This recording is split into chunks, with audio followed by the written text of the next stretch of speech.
Na atualidade, os antidepressivos são os medicamentos mais comumente prescritos. Nos Estados Unidos, uma em cada 10 pessoas tomam.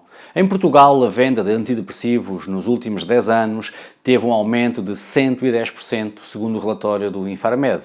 E no Brasil, em 5 anos, a venda de antidepressivos subiu 48%. Segundo especialistas, o aumento nas vendas desse tipo de medicamento deve-se à prescrição exagerada da pílula da felicidade, tanto por médicos de outras áreas quanto para pacientes sem depressão. As estimativas da Organização Mundial da Saúde para os próximos 20 anos não são das mais animadoras. Segundo o levantamento da instituição, a depressão será em 2020 a segunda doença mais prevalecente do mundo. Para as pessoas que sofrem de depressão clínica grave, estes novos fármacos têm sido uma dádiva de Deus. Para todos os outros, a imagem não é tão clara. Curiosamente, a grande maioria das pessoas que tomam antidepressivos não têm depressão profunda. Em vez disso, essas pessoas podem sofrer de ansiedade leve, angústia, humor diminuído, stress elevado, reclamando que simplesmente não estão felizes. Sentem-se em baixo, têm um senso de culpa ou descontentamento ou qualquer uma das centenas de outras formas de mal-estar que podemos chamar de período de aflição. Com a nova classe de antidepressivos chamados inibidores seletivos de recaptação de serotonina, que geralmente são pouco aditivos e têm um perfil baixo de efeitos secundários, muitos médicos de cuidados primários bem intencionados sentem-se confortáveis a prescrever antidepressivos aos seus pacientes quando estes precisam de algo para diminuir a sua tristeza e abatimento. E, para mim, este ato tão bem intencionado tem muito mais de prejudicial do que de benéfico. Sou apologista que a grande maioria das queixas de mal-estar psicológico, especialmente as que provocam disfuncionalidade no local de trabalho e nas relações íntimas e sociais, necessitam de uma abordagem conjunta entre prescrição de medicamentos e o acompanhamento com terapia psicológica. Na depressão grave, numa primeira fase, pode ser necessário que a pessoa com depressão seja medicada com antidepressivos no sentido de reverter os sintomas físicos desagradáveis e incapacitantes. No entanto, dado que a depressão é um transtorno de humor que se relaciona com os acontecimentos da vida e com a forma como a pessoa enfrenta os seus problemas, será que a toma de antidepressivos pode ser considerado uma solução para o bem-estar e felicidade geral? Acredito que não. Em The Empowers New Drugs, o investigador Irving Kirsch examina cuidadosamente ambos os estudos publicados e não publicados e chega à conclusão de que, para a maioria dos pacientes, muitos dos medicamentos parecem servir como pouco mais do que placebos caros. Entre os estudos publicados, cerca de 3 dos 4 antidepressivos apresentam-se como sendo eficazes. Mas desses estudos, os que não mostram nenhum benefício dos antidepressivos, cerca de 9 em 10, não foram publicados.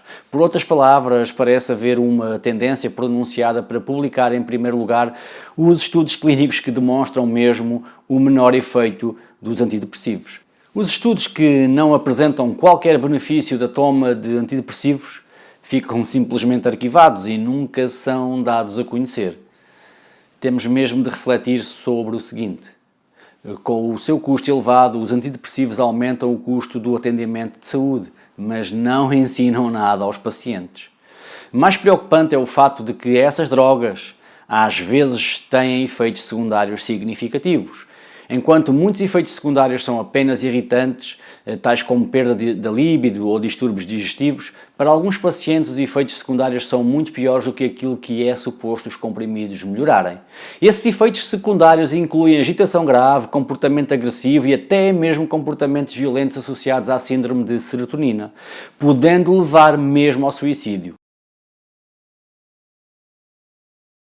Muitas formas de psicoterapia diferem das abordagens que incidem exclusivamente nos medicamentos, debruçando-se sobre as causas em vez dos sintomas.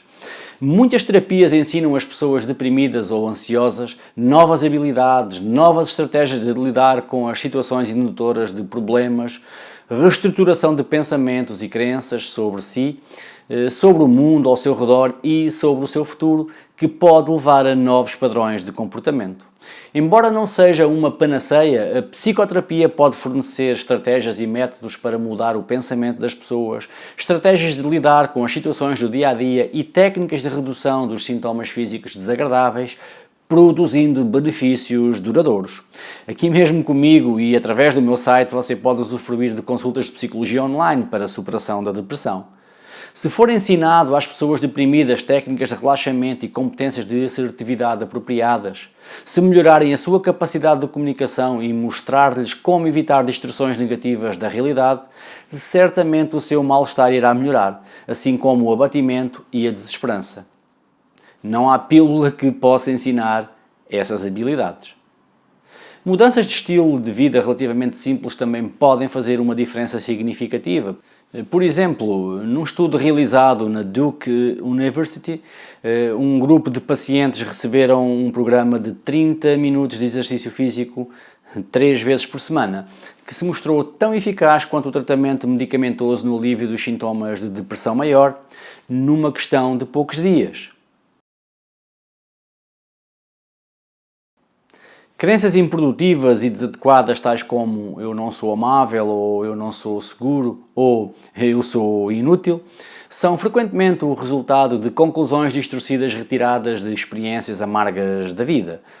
Algumas destas crenças inadequadas e irrealistas constroem-se quando somos crianças ou adolescentes, antes que tivéssemos desenvolvido a capacidade para compreender e interpretar melhor alguns acontecimentos.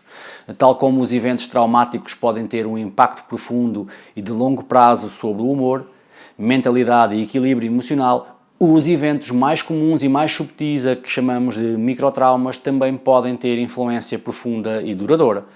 Tais microtraumas podem resultar de experiências aparentemente inócuas, como críticas, palavras duras e rótulos depreciativos, ou pressão das expectativas excessivamente elevadas, repetidas ao longo do tempo. As crenças limitantes, como resultado, podem causar reações às situações de vida devido a um filtro extremamente negativo que a pessoa foi desenvolvendo ao longo do tempo, fazendo emergir um período de aflição, como mencionei anteriormente. Se você se encontra num desses períodos de aflição na sua vida, podendo daí emergir mal-estar, tristeza, angústia, problemas de ansiedade, autoestima diminuída, humor diminuído, desmotivação e, sobretudo, uma enorme paralisia da vontade, certamente beneficiará da aplicação de algum tipo de terapia psicológica.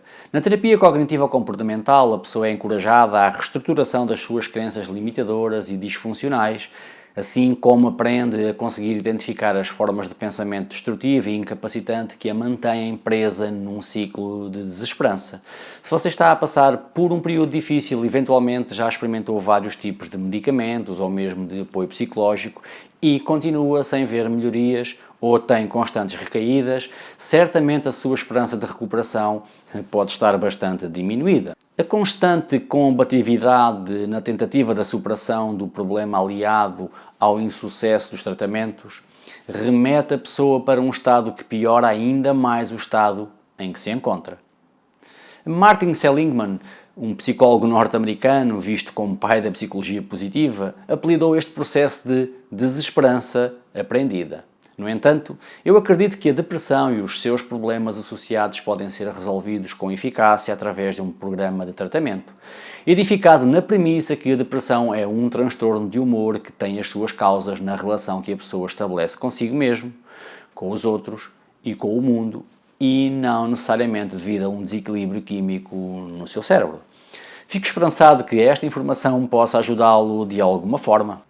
Quero dizer-lhe também que em alguma parte da descrição deste vídeo está um link onde você pode ter acesso ao meu livro Diga Não à Depressão. Um forte abraço.